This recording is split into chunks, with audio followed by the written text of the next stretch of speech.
Tiga. Assalamualaikum warahmatullahi wabarakatuh.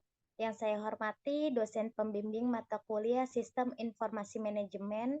Perkenalkan, saya Yuliana dari kelompok 1. Adapun anggota dari kelompok 1 selain saya yaitu Adnan Ansori, Jeffrey Longdong, Baihaqi. Pada kesempatan ini kami akan mempresentasikan tentang sistem informasi aplikasi administrasi Firm Office penyewaan kamar kos Harum Bunga Melati. Baik, saya persilakan Mas Jeffrey untuk mempresentasikan. Tempat dan waktu saya persilakan. Baik, terima kasih. Latar belakang, dengan dukungan teknologi informasi pengolahan data rumah kos Harum Bunga Melati yang masih secara manual dapat diganti dengan suatu sistem informasi yang terkomputerisasi dalam menjalankan setiap kegiatannya. Hal ini disebabkan suatu sistem yang sudah terkomputerisasi mempunyai banyak kelebihan dibandingkan dengan sistem yang masih secara manual. Informasi pembayaran biaya kos dan data rumah kos tersebut mempermudah bagian administrasi untuk melakukan monitoring masalah data pembayaran kos dan data penyewa, sehingga petugas tidak akan mengalami kesulitan dalam mencari data-datanya. Next.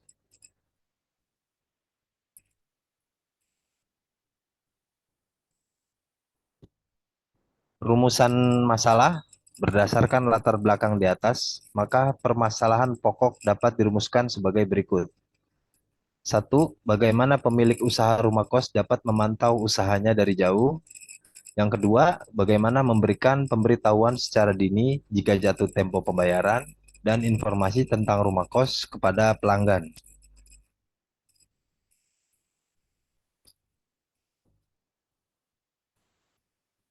Batasan masalah untuk mengantisipasi permasalahan yang tercakup tidak berkembang terlalu jauh atau menyimpang jauh dari tujuannya, serta tidak mengurangi efektivitas pemecahannya, maka penulis melakukan pembatasan masalah sebagai berikut. 1. Membuat aplikasi sistem informasi menggunakan Microsoft Access 2010. Yang kedua, hanya membahas terkait transaksi pembayaran, data kamar, dan data pelanggan atau penyewa. Tujuannya, berdasarkan masalah yang telah diuraikan, pembuatan tugas makalah ini mempunyai tujuan sebagai berikut. Memberikan kemudahan kepada rumah kos Harum Melati dalam pengolahan data sewanya. Yang kedua, meminimalkan kesalahan dalam pencatatan dan pengolahan data. Ketiga, untuk meningkatkan kinerja dan memberikan hasil yang optimal. Keempat, membuat sistem informasi kos yang mampu memberikan informasi mengenai kos sesuai dengan kriteria yang dicari oleh user. Selanjutnya, kepada rekan saya Yuliana. Kepada rekan saya Bayhaki, saya persilakan.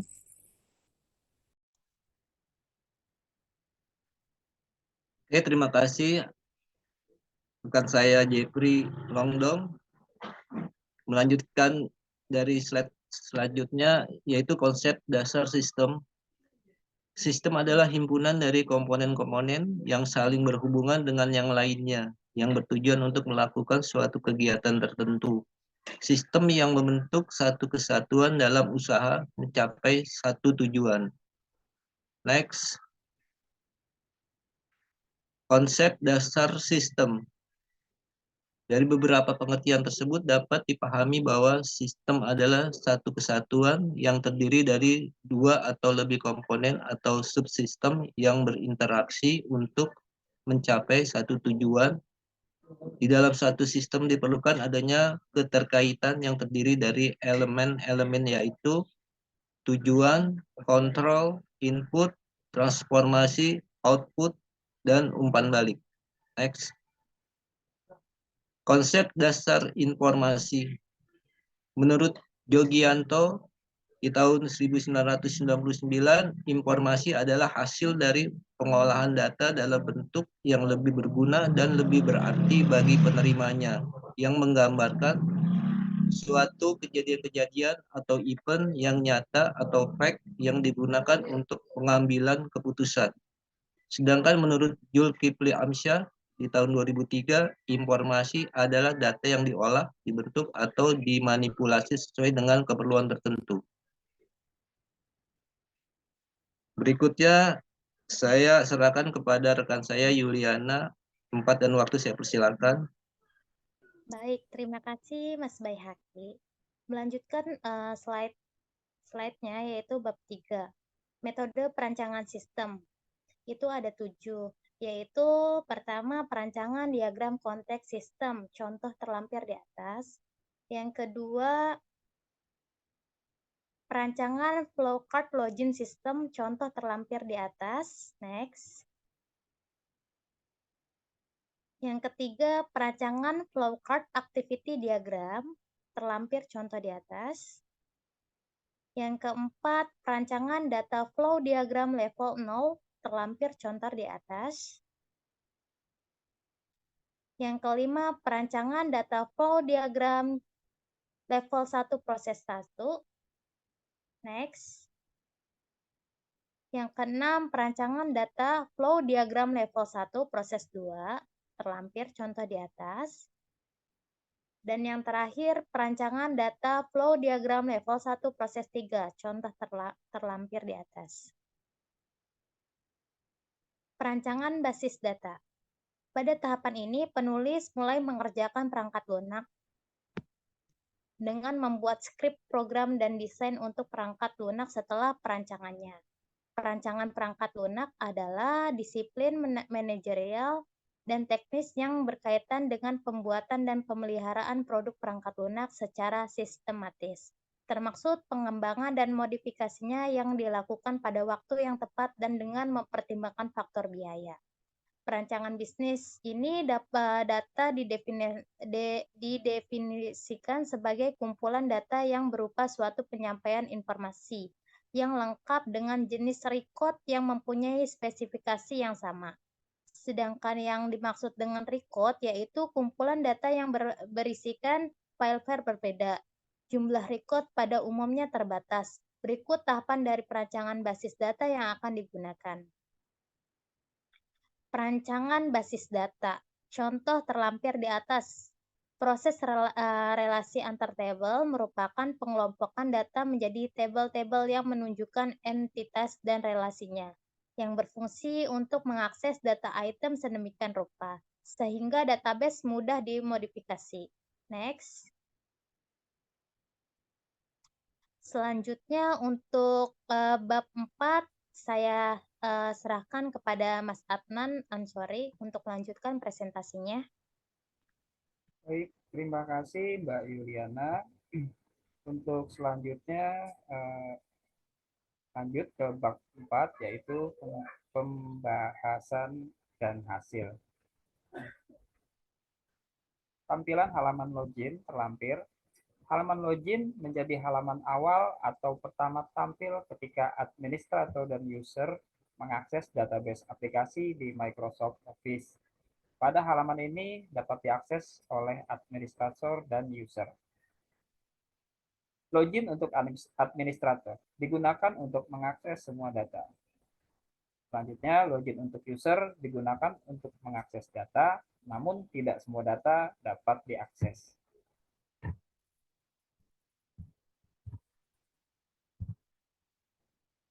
Tampilan halaman utama atau dashboard. Pada halaman utama ini akan tampil setelah administrator atau user melakukan login. Di dalamnya terdapat 5 halaman atau form yang dapat diakses, yaitu 1 form transaksi, 2 form input data kamar, 3 form input pelanggan, 4 form user, dan 5 laporan. Form transaksi.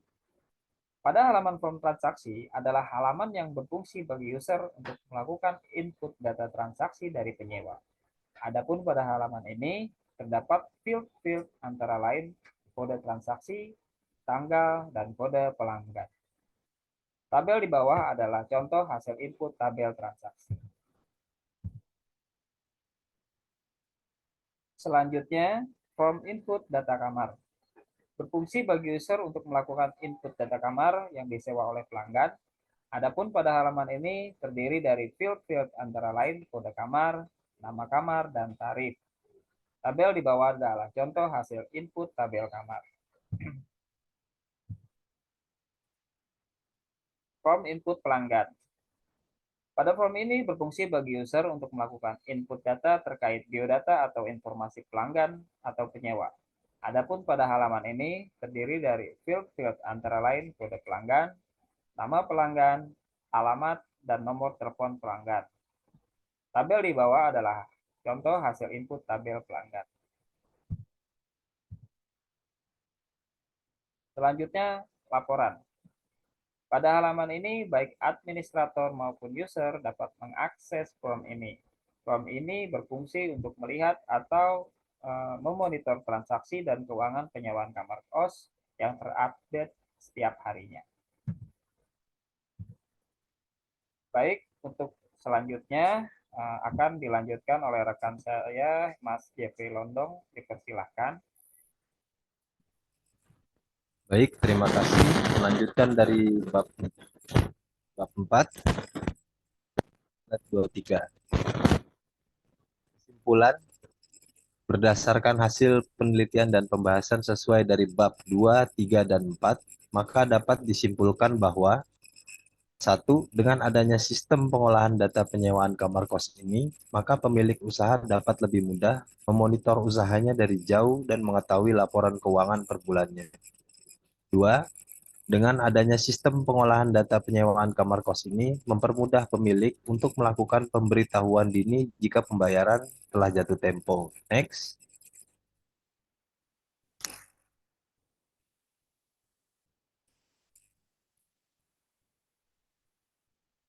Saran, dalam sistem yang dibangun dalam makalah ini masih jauh dari sempurna. Maka dari itu penulis memohon kesediaan pembaca dan pemanfaat semua dalam memberikan kontribusi berupa saran dan kritik yang bersifat membangun untuk dapat lebih terciptanya sistem informasi rumah kos ini lebih baik lagi.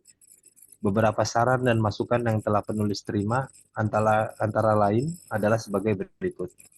1. Dalam membangun sistem informasi rumah kos, agar desain lebih diperhatikan untuk bisa menarik pengunjung lebih banyak lagi. 2. Untuk mengoptimalkan sistem ini dapat ditambahkan beberapa kemudahan lagi seperti Google Maps sebagai penunjuk lokasi, membuat cetak kwitansi pembayaran, membuat timeline secara otomatis, dan semua kelemahan yang terdapat pada sistem ini secara teknis maupun secara sistematis. Selanjutnya, saya kembalikan kepada moderator. Baik, rekan-rekan semuanya, terima kasih atas presentasinya hari ini. Baik, akan saya tutup. Demikian presentasi dari kelompok kami. Mohon maaf atas kekurangan kami, kelebihan hanya milik Allah SWT. Wassalamualaikum warahmatullahi wabarakatuh. Waalaikumsalam warahmatullahi wabarakatuh.